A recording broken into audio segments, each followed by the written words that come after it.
ఉంచారు.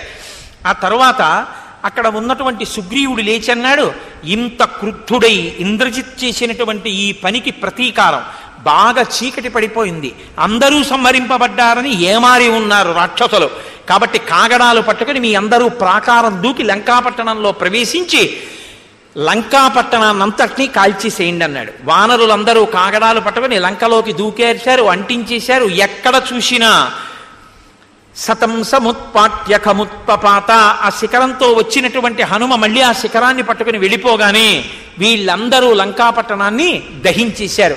ఆ బంగారు స్తంభాలు కరిగిపోతున్నాయి, బంగారము వెండి ప్రవహిస్తున్నాయి, రత్నములు వజ్రములు వైఢూర్యములు పెటిల్లుమని పేలిపోతున్నాయి. ఆ రాత్రి వేళ మరణిస్తున్నటువంటి వాళ్ళు పెద్ద పెద్ద కేకలు వేసుకుంటూ ఆ రాక్షసులందరూ పరుగులు తీస్తున్నారు. రావణాసురుడు కరుని యొక్క కుమారుడైన మకరాక్షుడు అనబడేటటువంటి రాక్షసుణ్ణి పిలిచి ఆయన్ని యుద్ధానికి వెళ్ళమన్నాడు. ఆయన రాక్షసులతో కలిసి యుద్ధానికి వచ్చాడు. ఆ వచ్చినటువంటి వాడిని రామచంద్రమూర్తి మట్టు పెట్టారు, అయిపోయింది. అప్పుడు మళ్ళీ తాను చంపినటువంటి వాళ్ళని మళ్ళీ ఆ హనుమ పర్వతాన్ని తీసుకొచ్చి ఓషధుల్ని తీసుకొచ్చి బతికించాడనేటటువంటి ఆగ్రహాన్ని పొందినటువంటి ఇంద్రజిత్ మళ్ళీ యుద్ధానికి బయలుదేరారు. యుద్ధానికి బయలుదేరి మళ్ళీ పూర్వం ఎలా చేస్తాడో అలాగే వెడతాడు అభిచార హోమం చేయడానికి. వెళ్ళి మళ్ళీ అభిచార హోమం చేశాడు. మళ్ళీ అగ్నిహోత్రం విజయ సూచనలు ఇచ్చింది. మళ్ళీ రథం ఎక్కాడు. మళ్ళీ రథం ఎక్కి మళ్ళీ మేఘాల చాటుకెళ్ళి మళ్ళీ బాణపరంపర కురిపిస్తున్నాడు. బాణపరంపర కురిపిస్తే రామలక్ష్మణులకు కూడా ఒంటి నిండా బాణములు తెగాయి. ఎంతోమంది యోధులు పడిపోతున్నారు. చూసి చూసి లక్ష్మణమూర్తి అన్నాడు, ఎన్ని మాటలు వస్తాడు, ఎన్ని మాటలు ఇలా ఇబ్బంది పెడతాడు, ఎప్పుడూ అధర్మ యుద్ధమే, ఎప్పుడూ మాయా యుద్ధమే, కంటికి కనపడడు, మేఘాల చాటు నుంచి యుద్ధం చేస్తున్నాడు. కాబట్టి ఈసారి ఓర్చనన్నయ బ్రహ్మాస్త్రాన్ని ప్రయోగించి ఇంద్రజిత్తుని సంహరిస్తానన్నారు. అంటే రామచంద్రమూర్తి అన్నారు, అయుధ్యమానం ప్రచ్ఛన్నం ప్రాంజలిం శరణాగతం పలాయంతం ప్రమత్తం వా నత్వం హంతుమిహార్హసి. ఆయుధం చేతిలో పట్టుకొని వాణ్ణి, కంటికి ఎదురుగుండా కనపడుతూ యుద్ధం చెయ్యని వాణ్ణి, అంజలి ఘటించిన వాణ్ణి, శరణాగతి చేసిన వాణ్ణి, పలాయన మంత్రం పఠిస్తూ పారిపోతున్న వాణ్ణి చంపకూడదు. కాబట్టి మన కంటికి ఎదురుగుండా కనపడి యుద్ధం చెయ్యట్లేదు, ప్రచ్ఛన్నంగా యుద్ధం చేసేవాణ్ణి సంహరించే అధికారం మనకి లేదు. కాబట్టి లక్ష్మణ, మనం ధర్మానికి కట్టుబడాలి. కానీ ఇవాళ ఇంద్రజిత్తు మాత్రం ఇంటికి వెళ్ళడానికి వీలు లేదు. ఓర్చుకుంటూ బహుపరాకుగా చూసి ఎటువైపు నుంచి బాణములను ప్రయోగిస్తున్నాడో ఆ బాణములను ఆకాశంలోనే విరగ్గొడుతూ మేఘనాథుడు ఎక్కడున్నాడో చూసి అటు బాణప్రయోగం చేసి ఇంద్రజిత్తుని సంహరిద్దాం అన్నాడు. ఈ మాటలు విన్నాడు ఇంద్రజిత్తు. రామలక్ష్మణులు చాలా పరాకుగా ఉన్నారు, ఇప్పుడు యుద్ధం చేస్తే చాలా ప్రమాదం, వీళ్ళ బుద్ధి యందు మోహాన్ని పుట్టించాలి, వీళ్ళందరూ ఏమరపాటు చెందాలి, ఏమరపాటు చెందిన తరువాత మళ్ళీ నేను మేఘాల్లో నిలబడి వీళ్ళందరినీ సంహరిస్తాను, వీళ్ళ బుద్ధికి వైక్లభ్యం కల్పించాలని లంకలోకి వెళ్ళిపోయాడు. లంకలోకి వెళ్ళిపోయి మళ్ళీ రథం ఎక్కి యుద్ధానికి వచ్చాడు. వచ్చిన వాడు ఈసారి రామచంద్రమూర్తి ఉన్నటువంటి ఉత్తర ద్వారం వైపుకి రాలేదు, హనుమ ఉన్న పశ్చిమ ద్వారం వైపుకి వెళ్ళాడు. హనుమ కదా తీసుకొచ్చారు, ఇప్పుడు హనుమ బుద్ధిని మోహపెట్టాలి. అందుకని ఇంద్రజిత్తు తతో దృష్ట్వా భ్రాతరౌ రామలక్ష్మణౌ రణయాభ్యుద్యతో వీరౌ మాయాం ప్రాదుష్కరోత్తదా. ఒక మాయ చేసి రామలక్ష్మణుల్ని ఏమార్చాలి, యుద్ధం చేయకుండా చేసేయాలి. చేసేసి రామలక్ష్మణులతో పాటు వానర సైన్యాన్ని సంహరించాలనుకున్నాడు. ఇంద్రజిత్తు రథే స్థాప్య సీతాం మాయామయీం తతః బలేన మహతా వృత్య తస్యా వధమరోచయత్. తన రథంలో మాయ చేత సృష్టించినటువంటి ఒక సీతమ్మని తీసుకుని పశ్చిమ ద్వారం దగ్గరికి వచ్చాడు. ఆ రథంలో ఉన్నటువంటి సీతమ్మ ముమ్మూర్తులా అసలు సీతమ్మలాగే ఉంది. ఆవిడ సదదర్శ హుతానందాం సీతాం ఇంద్రజితో రథే ఏకవేణీధరాం దీనాం ఉపవాస కృశాననాం పరిక్లిష్టైకవసనాం అమృజాం రాఘవ ప్రియాం రజోమలభ్యాం ఆలిప్తై సర్వగాత్రైర్వరస్త్రియం. ఆవిడ ఒంటి జడ వేసుకుని ఉపవాసములతో కృషించిపోయినదై మట్టి పట్టినటువంటి ఒక పట్టుబట్ట కట్టుకుని రామ రామ లక్ష్మణ అని అరుస్తూ కంటి వెంట బాష్పధారులు కారుస్తూ ఏడుస్తూ భయంతో కదిలిపోతూ సీతమ్మ తల్లి అశోకవనంలో శిశుపావృక్షం కింద ఎలా ఉంటుందో అటువంటి మాయాసీతని సృష్టించి రథంలో పెట్టుకుని పశ్చిమ ద్వారం దగ్గరికి వచ్చాడు. ఆవిడ ఆ సీతమ్మ మాయాసీత అచ్చు సీతమ్మలాగే ఏడుస్తోంది. ఈయన గృహీతమూర్ధజాం దృష్ట్వా హనుమాన్ దైన్యమాగత శోకజం వారి నేత్రాభ్యాం అసృజాన్ మరుతాత్మజ. హనుమ ఒక్కరే అశోకవనంలో సీతమ్మ ఎలా ఉందో ఇన్ని కోట్ల వానరములలో చూసినవాడు. సీతమ్మని అలా ఉంటే సీతమ్మ కాదా గుర్తుపట్టి చెప్పగలిగిన వారు హనుమ ఒక్కరే. హనుమ బుద్ధిని కానీ ఇప్పుడు మోహ పెడితే ఈవిడే సీతమ్మ అని హనుమ నమ్మితే సీతమ్మని తాను మాయాసీతని చంపేస్తే ఆ సీతమ్మ తలని మొండాన్ని హనుమ చూస్తే ఆయన కానీ రాముడితో చెప్తే రాముడు కూడా నమ్మి కుప్పకూలిపోతాడు. రాముడు కూలిపోతే లక్ష్మణుడు కూలిపోతాడు. వాళ్ళ బుద్ధి ఎందు మోహం వస్తుంది. రామ లక్ష్మణ హనుమల యొక్క బుద్ధిలో మోహం పుట్టి యుద్ధం చేయడం మానేస్తే ఇప్పుడు ఇంకా పడగొట్టేయడం చాలా తేలిక. కాబట్టి ఆవిడని వచ్చినటువంటి వాడు గృహీతమూర్ధజాం దృష్ట్వా ఆవిడ జుత్తు పట్టుకుని ఘోరంగా ఏడుస్తుంటే ఎడంచేత్తో జుత్తు పట్టుకుని రథంలో ఈడుస్తూ నిలబడ్డాడు. అది చూడగానే హనుమ యొక్క మనస్సు విచలితమైపోయింది.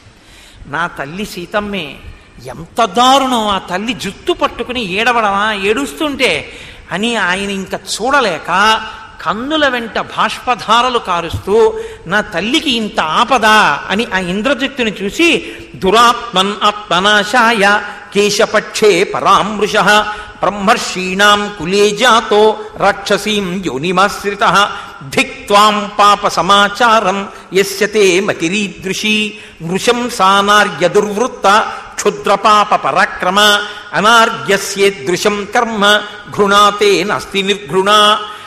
నువ్వు ఎంత తేజోవంతుడవైనా రాక్షసుడుగా జన్మించిన వాడివి కాబట్టి ఇంత నిర్దయతో ఇంత క్రూరకర్మని చెయ్యగలిగావు. నృశంసమైనటువంటి ప్రవర్తన కలిగినటువంటి వాడా, దుర్వృత్తుడా, క్షుద్రుడా, పాపకర్మ కలిగిన వాడా, ఒక స్త్రీని అలా హింసించడానికి నీకు సిగ్గులేదా అని అడుగుతున్నారు. ఈలోగా సుగ్రీవస్త్యంచ రామశ్చ ఎన్నిమిత్తం ఇహాగతా తాం హనిష్యామి వైదేహీం అద్వైవ తవ పశ్యతః. ఆ ఇంద్రజిత్తు ఆ సుగ్రీవుడు రామలక్ష్మణులు అందరూ అటువైపు యుద్ధం చేస్తున్నారన్న విషయాన్ని చూసిన వాడై ఒక్కసారి హనుమ చూస్తుండగా ఆ మాయాసీత యొక్క కంఠాన్ని తన కత్తితో కోసేశాడు. కోసేసేటప్పటికీ గిలగిల తన్నుకుంటూ ఆ రెండు శరీర భాగములు కింద పడిపోయాయి. కింద పడగానే చాలా వికృతమైనటువంటి ఆ ఏడుస్తూ వికృతమైనటువంటి నవ్వుతూ నేను సీతమ్మ తల్లిని సంహరించాను అన్నటువంటి క్రౌర్యంతో పెద్ద నవ్వుతూ అభిచార హోమంతో కూడినటువంటి నికుంభల అభిచార హోమం అంటారు. నికుంభిల అనేటటువంటి పేరు కలిగిన ఒక పెద్ద మర్రి చెట్టు, ఆ మర్రి చెట్టు కింద కూర్చుని చేస్తాడు హోమం. అక్కడికి వెళ్ళి హోమం కాని చేసి లేచాడో ఇక ఇంద్రజిత్తుని ఆపడం సురాసురులకు కూడా సాధ్యం కాదు. ఇప్పుడు వీళ్ళ బుద్ధి వ్యామోహానికి గురైపోయింది. ఇప్పుడు సీతమ్మ మరణించింది అని ఏడుస్తారు. ఇక యుద్ధం చేసే ఉద్దేశ్యంలో ఉండరు. ఈ ఖాళీ సమయంలో నేను నికుంభిల అభిచార హోమాన్ని పూర్తి చేసేస్తానని పెద్ద నవ్వుతూ ఈ సీతమ్మ కోసమేగా మీ అందరూ యుద్ధానికి వచ్చింది, మా నాన్నగారికి దక్కని ఈ సీతమ్మని మీకు విడిచిపెడతానా, ఇక ఎవరి కోసం చేస్తారో యుద్ధం చెయ్యండి అని ఆవిడ కంఠం తరిగి శరీరాన్ని కింద బారేసి లోపలికి వెళ్ళిపోయారు. కొంతసేపు యుద్ధం చేసే ప్రయత్నం చేశారు, కానీ హనుమ యొక్క స్వస్థత నిలబడలేదు. అంతటి మహానుభావుడు మనోజవం మరుతతుల్య వేగం జితేంద్రియం బుద్ధిమతాం వరిష్టం. సీతమ్మ తల్లి మరణించిన తర్వాత ఈ యుద్ధం ఎందుకు అని యుద్ధం మానేశారు. మానేసి చాలా బాధపడుతూ వెళ్ళి రామచంద్రమూర్తితో చెప్పారు, రామ సీతమ్మని సంహరించాడు, ఆవిడ శరీరాన్ని అక్కడ పడేశాడు అని. ఇది వినగానే ధనస్సు పట్టుకున్న రామచంద్రమూర్తి మూర్ఛ పొంది నేల మీద పడిపోయారు. రాముడు పడిపోగానే లక్ష్మణుడు పడిపోయాడు, రామలక్ష్మణులు పడిపోగానే సుగ్రీవుడు పడిపోయాడు. ఇప్పుడు లక్ష్మణుడు అత్యంత శోకార్తితో చాలా బాధతో, ఎందుకు అసలు ఈ ధర్మం పట్టుకున్నావన్నయ్యా, ఏమిటి సాధించావు ధర్మం వల్ల, అధర్మం పట్టుకున్న రావణుడు విజయం సాధించాడు, నువ్వేం సాధించావని ఆర్తితో ఉద్వేగంతో ప్రశ్న వేస్తూ ఎంతో బాధతో ఉన్నటువంటి సమయంలో విభీషణుడు అక్కడికి వచ్చాడు. ఏం జరిగిందని మీ అందరు ఇలా పడిపోయారు అని అడిగాడు. అడిగితే అక్కడ ఉన్నటువంటి ఆ సుగ్రీవాదులు చెప్పారు, హనుమయే స్వయంగా చూశారు పడిపోవడం. ఆ సీతమ్మ తల్లిని సంహరించాడు ఇంద్రజిత్, ఆమె శరీరం పడిపోయింది. అది తెలిసి వచ్చి రామచంద్రమూర్తితో చెప్పాడు.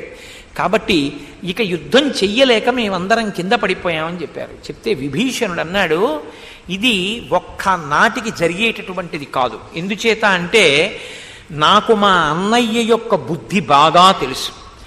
మనుజేంద్రార్తరూపేణ యదుక్తంచ హనుమత తదయుక్తం మహం మన్యే సాగరస్యేవ శోషణం. ఈ సముద్రం అంతా ఎండిపోయింది అని నేనంటే మీరు నమ్మితే ఎంత అసత్యమో, హనుమ సీతమ్మ తల్లి మరణించింది అని చూసి నమ్మడం కూడా అంత అసత్యం. అంటే ఆవిడ సంహరింపబడిందని అనుకోవడం అంత అసత్యం. ఆవిడ సంహరింపబడదు. ఎందుకో తెలుసా? అభిప్రాయం తు జానామి రావణస్య దురాత్మనః సీతాం ప్రతి మహాబాహో నచఘాతం కరిష్యతి. మా అన్న రావణాసురుడికి సీతమ్మ తల్లి మీద ఉన్న కామం అటువంటిది. వాడు సీతమ్మని ఒక్క నాటికి చంపడు, ఇంద్రజిత్తు చంపడాన్ని అంగీకరించాడు. నాకు తెలుసు అసలు రహస్యం. నికుంభిలా హోమం చెయ్యడానికి వెళ్ళాడు ఇంద్రజిత్. అతను కాని హోమం చేసి లేచి రథం ఎక్కాడా, అగ్నిహోత్రంలోంచి వస్తుంది రథం, ఆ రథం మీద ఎక్కొస్తాడు. ఇక రథం ఎక్కి వచ్చిన తరువాత మనం జయం సాధించడం అన్నది అసంభవం రామ, మనం చేయలేం. కానీ ఈ మాటలు చెప్తుంటేట నేను అందుకే చెప్పింది రామకథ నరుడి కథ అని. ఇంత చెప్తుంటే రాముడు పరాకుగా ఉన్నాడు. ఎందుకో తెలుసా అండి? ఇప్పుడే నేను ఒక్క శ్లోకం సీతా సంహారం అన్నది మాయా సీత అని తెలిసి ఎన్నో మార్లది చదివి చెప్పిన వాడనైనా అది చెప్పినందుచేత కించిత్ కాలం నా బుద్ధి దీని మీద నిలబడ్డంలో వైక్లభ్యం పొందింది. అటువంటిది రామచంద్రమూర్తి అది అసత్యం అన్నా కూడా ఆయన బుద్ధి నిలకడ పొందలేదు. పరాకుగా ఉండి ఏం మాట్లాడావు ఇప్పుడు నువ్వు మళ్ళీ చెప్పు అన్నారు. అంటే ఎంత శోకార్తిని పొందారో, ఎంత పాపకార్యాన్ని ఇంద్రజిత్ చెయ్యగలడో, ఎంత అధర్మయుద్ధం చేస్తాడో మీరు అర్థం చేసుకోవచ్చు. నేను అందుకే ఇవాళ బయలుదేరుతూ ఓ మాట అన్న గోపాలకృష్ణ గారితో, ఇక ఇంద్రజిత్ యుద్ధరంగంలో కనపడడానికి వీల్లేదు, నాకు చెప్పడం కష్టంగా ఉంది. ఆనాడు లక్ష్మణుడు చంపాడు, ఇవాళ నేను చంపేస్తా ప్రవచనంలో. చంపేసే ఇంటికి వస్తాను గోపాలకృష్ణ గారు. 11 అయినా 12 అయినా 1 గంట అయినా అందరూ వెళ్ళిపోయినా నే కూర్చుని ఇంద్రజిత్తుని చంపొస్తాను తప్ప ఇంద్రజిత్ బతికుండి నేను రాను ఇంకా మళ్ళీ విడిదికి. నేను చెప్పలేకపోతున్నాను, వాడి ఉద్ధత అంత కష్టంగా ఉంది, నాకు చదవడం క్లేశంగా ఉంటుందని చెప్పాను. అంతటి క్రూరకర్ముడు. అంటే మీరు ఆ సర్గలు చదువుతుంటే ఎంత బాధగా ఉంటుందో. అంత దారుణమా, ఇంత క్రౌర్యమా, ఇంత మాయాయుద్ధమా, ఇంత అధర్మయుద్ధమా అనిపిస్తుంది. విభీషణుడు రామచంద్రమూర్తి ఈశ్వరానుగ్రహంగా, ఆయన పట్టుకున్నటువంటి ధర్మము యొక్క అనుగ్రహంగా విభీషణుడు నిజంగా ఇటువైపు చేరాడు. కాబట్టి ఆ నికుంభిలా హోమం పూర్తయ్యే లోపల ఇంద్రజిత్ వధ జరిగిపోవాలి. ఆయనకి బ్రహ్మగారి వరం ఏమిటంటే ఆ హోమం పూర్తి చేశాడో ఎవరూ ఇంకా ఆయన్ని ఆపలేరు. హోమం పూర్తి చెయ్యకుండా పీటల మించి లేచాడో ఆ రోజున నిహతుడవుతాడు. కాబట్టి తొందరగా లేపేయాలి, వెళ్ళిపోయి ఉంటాడు హోమానికి. కాబట్టి నేను లక్ష్మణుణ్ణి తీసుకుని వెళ్ళిపోతానన్నారు. వెంటనే రామచంద్రమూర్తి లక్ష్మణుణ్ణి ఆశీర్వదించి లక్ష్మణస్వామిని పంపారు.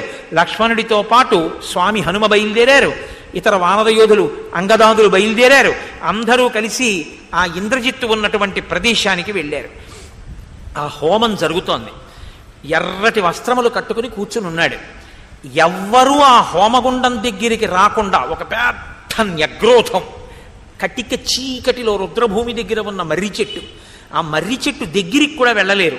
ఆ చెట్టు నీడలో కూర్చుని చేస్తాడు. దానికి బాగా దూరం వరకు సైన్యాన్ని మోహరించాడు, దగ్గరికి రాకుండా చూడండి అని. ఈ వెళ్ళినటువంటి వాళ్ళు ఆ సైన్యాన్ని చీకాకు పరిచి లక్ష్మణస్వామి ఆ హోమగుండం దగ్గర ఉన్న ఇంద్రజిత్తు లేచిపోవాలి పీటల మించి, దానికోసమని త్రోవ చేసుకుని వెడుతున్నారు. వెడుతున్నప్పుడు ఆ ఇంద్రజిత్తు పీటల మించి లేటేటట్టుగా చెయ్యడం కోసమని ఎంత ప్రయత్నం చేసినా, ఎంత రాక్షసులతో యుద్ధం చేసినా లేచి ఆయుధం పట్టుకుంటే తప్ప లక్ష్మణస్వామి యుద్ధం చేయరు. ఆయన లేవడం మహానుభావుడు స్వామి హనుమ. రేపు కదండి హనుమ జయంతి. ఎంత గొప్పగా మనం ఆయన్ని రేపటి రోజున మనం ఆనందించాలి.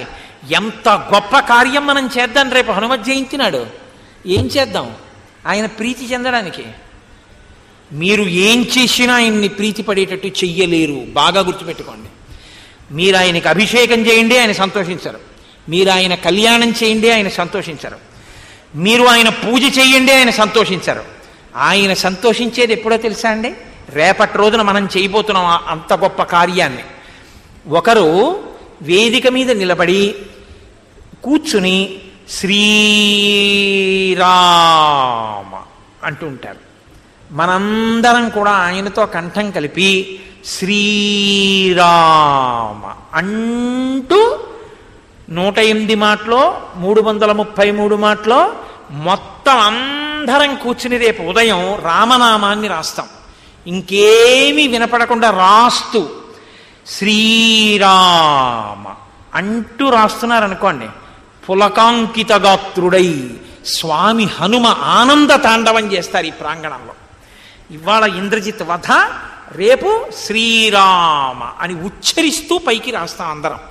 రేపు ఎంతమంది వస్తే అంతమంది హనుమత్ కటాక్షాన్ని పొందడానికి దాన్ని హేతువుగా స్వీకరిస్తాం. అయ్యా కాగితాలు సిద్ధం చేయండి. కాబట్టి ఇప్పుడు హనుమ ఒక గొప్ప కార్యమే చేశారు మహానుభావుడు. హరివీర భయంకరుడై అపారమైన వేగంతో అక్కడ ఉన్నటువంటి రాక్షసులందరినీ మర్దించడం మొదలుపెట్టారు.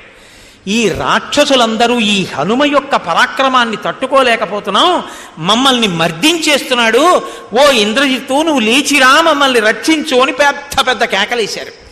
ఇంతమంది కేకలు వేసి తన సైన్యం మడిసిపోతుంటే కూర్చుని హోమం చేయలేకపోయాడు. చెయ్యలేక లేచిపోయాడు. పీటల నుంచి లేచిపోయి రథం దగ్గరికి వచ్చాడు. ఈలోగా ఆ న్యగ్రోధం అవి చూపించి లక్ష్మణస్వామితో కలిసి విభీషణుడు వచ్చాడు. ఆ విభీషణుణ్ణి చూశాడు, పసిగట్టాడు. అందుకే ఇంటి గుట్టులు అంకకి చేటు అంటూ ఉంటారు. వీడు విభీషణుడిలో పుట్టాడరా అంటారు. విభీషణుడు ధర్మాత్ముడు, మహానుభావుడు. విభీషణుల్లో పుడితే ఆ వంశం ఉద్ధరణ పొందుతుంది. కాబట్టి నా గుట్టు బయట పెట్టిన వాడు ఈయనే. ఇదే నేను మీతో మనవి చేసింది. ధర్మం పట్టుకున్నవాణ్ణి ఏదో ఒక రూపంలో వచ్చి ఎవరో ఒకళ్ళు రక్షిస్తారు. అధర్మం పట్టుకున్నవాడు ఎంత గొప్ప వ్యూహాన్ని రచించినా నశించిపోతాడు. కాబట్టి ఇప్పుడు ఇంద్రజిత్ అన్నాడు, ఇహత్వం జాత సంవృద్ధ సాక్షాత్ భ్రాత పితుర్మమ కథం దృహ్యసి పుత్రస్య పితృవ్యో మమ రాక్షస. నీవు నా తండ్రికి తమ్ముడవైన కారణం చేత నాకు తండ్రితో సమానమైన వాడివి. నీకు సిగ్గు లేదా? ఇలా లక్ష్మణమూర్తిని తీసుకుని నా దగ్గరికి వచ్చి నా రహస్యాన్ని చెప్పేసి నేను హోమం దగ్గర పీటల మీద ఉండగా నన్ను లేపేశావే. న జ్ఞాతిత్వం న సౌహార్దం న జాతిస్తవ దుర్మతే ప్రమాణం న చ సౌదర్యం న ధర్మో ధర్మదూషణ. ఓ ధర్మదూషణుడైనటువంటి వాడా, నీకు అయ్యో జ్ఞాతి అన్న గౌరవం లేదు, నా అన్న కొడుకు అన్న ప్రేమ లేదు, మన జాతివాడు అన్న ప్రేమ లేదు. ఇవేవీ లేకుండా ఈ ధర్మం ఏదీ పాటించకుండా ధర్మాన్ని అతిక్రమించినటువంటి నువ్వు ఏ పాటి ధర్మాత్ముడివి? ఇదే నేను అన్నది. చాలా విచిత్రంగా ఉంటాయి వాళ్ళు మాట్లాడే మాటలు, ధర్మంలా ఉంటాయి కానీ అవేం ధర్మంతో కూడుకున్నవేం కావు. శోచస్త్వమసి దుర్బుద్ధే నిందనీయశ్చ సాధుభిః యస్త్వం స్వజనముత్సుజ్య పరమభృత్యత్వమాగతః. నీవు నీవారైనటువంటి వారిని రక్షించుకోవడం, నీవారైనటువంటి వారిని కాపాడడం మానేసి పరులకి ఊడిగం చేస్తూ వాళ్ళ సేవలు చేస్తూ వాళ్ళ చేత నీ వాళ్ళని చంపించే ప్రయత్నంలో ఉన్నావు. నీకు సిగ్గుగా లేదా ఈ విషయం అని అడిగాడు. అంటే విభీషణుడు అన్నాడు, కులే యద్యప్యహం జాతో రక్షసాం క్రూరకర్మణాం గుణోయం ప్రథమో నృణ్ణృం తన్మే శీలాం అరాక్షసం. ఎక్కడ పుట్టాం ఎక్కడ పెరుగుతున్నామన్నది కాదు, గుణం ప్రధానం. గుణములు లేని చోటుని విడిచిపెట్టాలి, గుణమున్న చోటుని చేరుకోవాలి. నాన్న గుణములు లేనివాడై ఉన్నాడు, నేను చెప్పినా వినలేదు, అందుకని నేను రాముడి యొక్క సన్నిధానంలోకి వెళ్ళిపోయాను. నరమే దారుణే నాహం నచా ధర్మేణ వైరమే భ్రాత్రా విషమశీలేన కథం భ్రాతా నిరస్యతే. నేను ధర్మ వ్యతిరిక్తమైన ఆలోచనల్ని, ధర్మ వ్యతిరిక్తమైన ప్రవర్తనని నేను అంగీకరించలేను. ధర్మబద్ధమైనటువంటి నడవడిని నీ తండ్రి అంగీకరించలేడు. అటువంటప్పుడు పాపకృత్యములు చేసేటటువంటి వాడితో కలిసి నేను ఎలా ఉంటాననుకున్నావు? ధర్మాత్ ప్రచ్యుత శీలం హి పురుషం పాపనిశ్చయం త్యక్వా సుఖమవాప్నోతి హస్తాదాసీ విషం యథా. ఒక పాము చేతికి చుట్టుకుంటే చుట్టుకున్న పాముని విదిల్చి అవతల పారేస్తారా, పారేయరా? అలా పాపాచరణము కలిగినటువంటి రావణుడు నాకు అన్నగారిగా ఉండి ఆయనతో కలిసి ఉన్నా రోజు రోజుకి అతని యొక్క అధర్మముతో కూడిన ప్రవర్తన పెరిగిపోతుంటే నేను అతనితో కలిసి ఎలా సహజీవనం చేస్తాను? అందుకే అతన్ని విడిచిపెట్టి నేను వచ్చేసాను. హింసాపర స్వహరణి పరదారాభిమర్శనం త్యాజ్యమాహుర్దురాచారం వేశ్మ ప్రజ్వలితం యథా పరస్వానాంచ హరణం పరదారాభిమర్శనం సుహృదాం అతిశంకాచ త్రయోదోషాః క్షయావహాః. ఎప్పుడూ పెద్దలైనటువంటి వారిని, ధర్మాన్ని నమ్ముకున్నటువంటి వారిని హింస చేస్తుండడం, ఇతరుల సొత్తు అపహరించి తీసుకురావడం, మహాపతివ్రతలైనటువంటి పరకాంతల్ని అపహరించి తీసుకురావడం, ఈ మూడు ఎప్పటికైనా మూలాన్ని పాడు చేస్తాయి. ఈ మూడు చెయ్యడమే పనిగా మీ నాన్న పెట్టుకుని ఉన్నాడు. అటువంటి వాణ్ణి విడిచిపెట్టి వెళ్ళిపోవడం వినా నాకు మార్గం ఏముంది? నా అంత నేను వెళ్ళలేదు. నేను మీ నాన్నకి బోధ చేస్తూనే ఉన్నాను. వద్దు అన్నా, ఈ పని చెయ్యవద్దు చెయ్యవద్దు అని చెప్పాను. ఒక అన్న తమ్ముడి పట్ల ఎలా ప్రవర్తించకూడదో అలా ప్రవర్తించి నన్ను ఇంటి నుంచి వెళ్ళగొట్టాడు. తాను వెళ్ళగొడితే నేను వెళ్ళిపోయానా? నేను తనని విడిచిపెట్టి నేను వెళ్ళానా? తను విడిచిపెట్టుకున్నాడు నన్ను. నేను ధర్మం కోసం రాముణ్ణి ఆశ్రయించాను. నీకు ఏ పాటి ధర్మం తెలిసింది నన్ను అధిక్షేపించి మాట్లాడుతున్నావు?